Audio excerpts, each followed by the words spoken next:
principios del proceso del movimiento intersindical clasista del MIC, tuvimos grandes discusiones con las organizaciones con las que coordinábamos en Rosario, y allá están los compañeros de Rosario que no nos dejan mentir, porque nos invitaban a actividades, y resulta que así como estamos todos nosotros acá, de un montón de organizaciones diferentes, ahí estaba Propol. Y yo decía, yo delante de un milico no me voy a poner a hablar. Yo hablo con un milico para discutir cuando tengo que sacar de la comisaría a un compañero. ¿Cómo me voy a sentar con un milico a discutir por dónde va la marcha el 24 de marzo? Si me quieren hacer inteligencia, que le tengan que garpar a uno durante 10 años como a Balbuena, por lo menos. No le voy a ir a dar la información yo. Bueno, pero a Propol estaba integrado al MIC. Como está integrado el CIPOP a la CGT y como está integrado el CIPOP a la CTA Micheli. Y esto generó concretamente en diciembre del año pasado que tuviéramos dos marchas del 20 de diciembre, una el 19 y una el 20. Y la línea divisoria, entre otras que no vienen al caso, pero para muchas de las organizaciones que no tenemos internas de otro tipo, fue que en la marcha del 19 no había una definición clara respecto al rol que juega la policía. De hecho, en esa misma movilización del año anterior, CIPOA había movilizado, y si ustedes entran a su página de internet, yo soy la principal propagandista, miren, de las páginas de los sindicatos estos, porque uno lee lo que postean y se acabó la discusión. No hay nada más que debatir. Hay cosas maravillosas, como por ejemplo a mí me dicen la doctora Odio. Por algo será. Es odio de clase, les aclaro, nada personal. Pero uno se pone a leer las cosas que publican. Cuando hicieron la primera marcha con la CTA, sacaron un editorial diciendo examen aprobado. Y ellos mismos explicaban lo que nosotros tratamos y nos volvemos locos tratando de discutir a veces con compañeros del palo. Porque cuando uno lee los planteos que hacen, resulta que no están solamente diciendo quiero ganar más plata. Están diciendo quiero que se respete más a la policía. Quiero que me den más herramientas para hacer mejor mi trabajo, y su trabajo es reprimir. Entonces piden más armas, piden más helicópteros, piden mejores equipos de comunicación, piden más cursos de entrenamiento. Eso es lo único que es medio gratis, porque en realidad lo pagan los yanquis, que se lo llevan para entrenar en las distintas escuelas de formación para fuerzas de seguridad, nos los devuelven entrenaditos, pero además les enseñan a utilizar determinados equipos que después el gobierno tiene que ir a comprar, porque acá no tenemos. Entonces el negocio está, o sea, te doy el curso gratis y después me compras los pertrechos, pero ahí no nos vamos a otro tema. Las compañeras de Córdoba señalaban esto de la cuestión de la defensa policial de los códigos de faltas.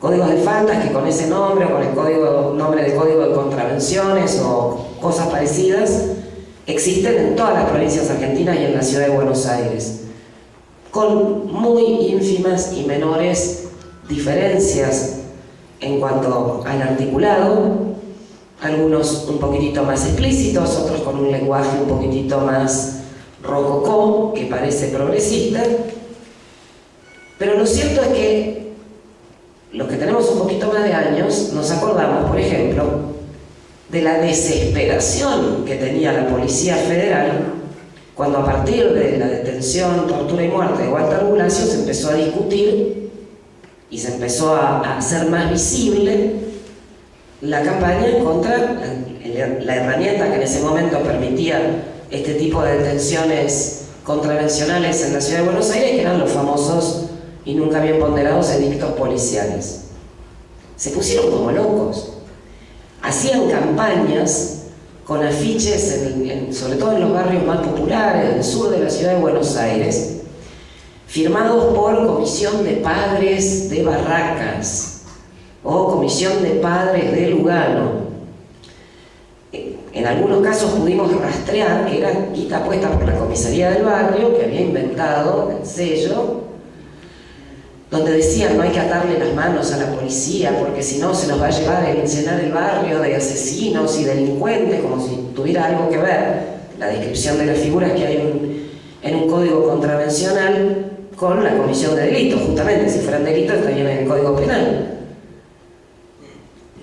Ahora defienden el Código Contravencional, así como antes defendieron su primera versión, rococó para que sonara progresista, la de Código de Convivencia, que tanto nos costaba decir desde Correpi, muchachos, no se engañen, esto de convivencia nada, es un Código Contravencional que se llama de otro modo. ¿Por qué lo defienden tanto? ¿Por qué es tan importante para ellos contar con los códigos contravencionales o de faltas? No es solamente porque les permite cumplir con lo que es el objetivo del Estado al sancionarlos, que es el control social, es el poder detener a cualquiera en cualquier momento y cualquier lugar porque se me da la gana, y de esa manera, como siempre selecciono al más morocho, al que tiene pinta de pobre, al más joven, al que tiene ese de larito en la ceja, perdió. El de adelante también, pero cuando le abro la mochila resulta que tiene una libreta universitaria porque es estudiante de la facultad, entonces por ahí se la sabe para y por ahí zafa, ¿no? Ha pasado. No es solo el control social, es la caja, porque el Código Contravencional o de faltas o como se llame en la provincia que fuere y la averiguación de antecedentes son las dos cosas que les permiten hacer caja con el peaje que le cobran al que sobrevive trabajando en la calle. Vendedor ambulante, persona en estado de prostitución,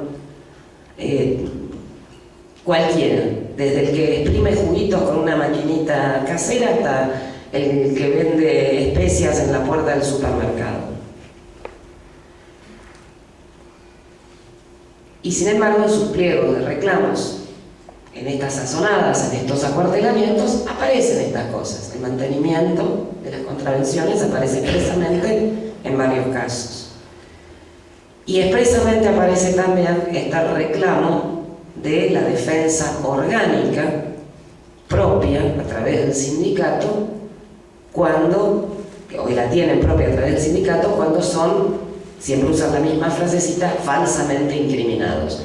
Tanto les gusta esa frase que hasta hay una organización que se llama UPOFI, que es la Unión de Policías Falsamente Incriminados.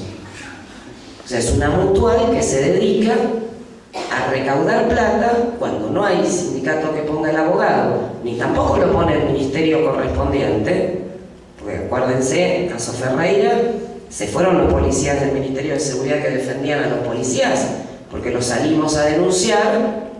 Y como Ferreira tenía visibilidad en los medios, ahí se enteró todo el mundo y Garré dijo, salgan de ahí.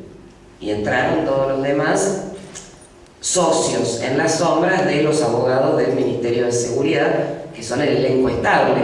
Es muy aburrido leer las crónicas de los juicios de Correpi, los personajes son todos los mismos, como si fuera el plantel de un teatro que va cambiando el libreto.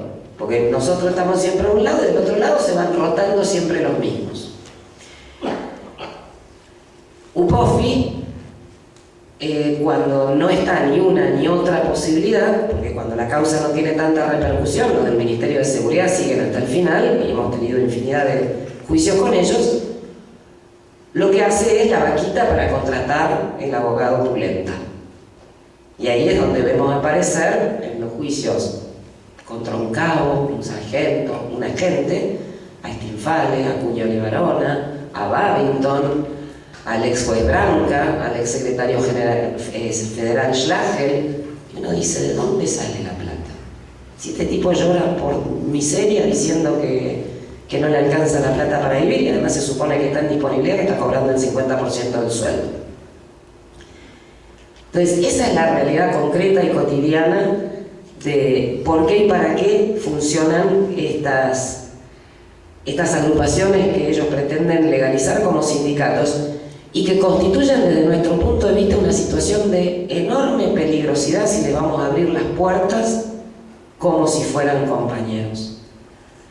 Nosotros concluimos por una infinita variedad de razones que hemos tratado de sintetizar en este hermoso trabajito, no dejen de llevárselo. Nos hemos mudado de local, hay que pagar doble alquiler por el tema del preaviso, estamos en situación de crisis, compañeros. Esta infinidad de razones nos llevan a una sola conclusión, que en realidad ratifica lo que venimos diciendo desde siempre. El policía es nuestro enemigo, no porque es policía sencillamente, sino porque es el que lleva en la calle y en la práctica, el que pone el cuerpo a la función represiva del Estado, que va a seguir subsistiendo en tanto vivamos en una sociedad dividida en clases. Y en esas condiciones jamás vamos a poder encontrar una fuerza policial o un individuo que forme parte de una estructura policial que pueda vencerla o cruzar o eliminar esa enorme contradicción, esa enorme confrontación de intereses que hay entre un trabajador y un represor. Entonces, nuestra convocatoria es a reflexionar sobre estos temas, sobre todas las cosas, a ver lo que sucede en la realidad, porque solamente con el ejemplo de Olavarría, como decía Juancito recién, a uno se le van todas las dudas. Esa es la tarea de los sindicatos, para eso existen. Indudablemente, quien considere que en esas condiciones pueden ser tomados como compañeros, ahí tenemos ya otro problema, porque no van a poder ser nuestros compañeros. Muchas gracias.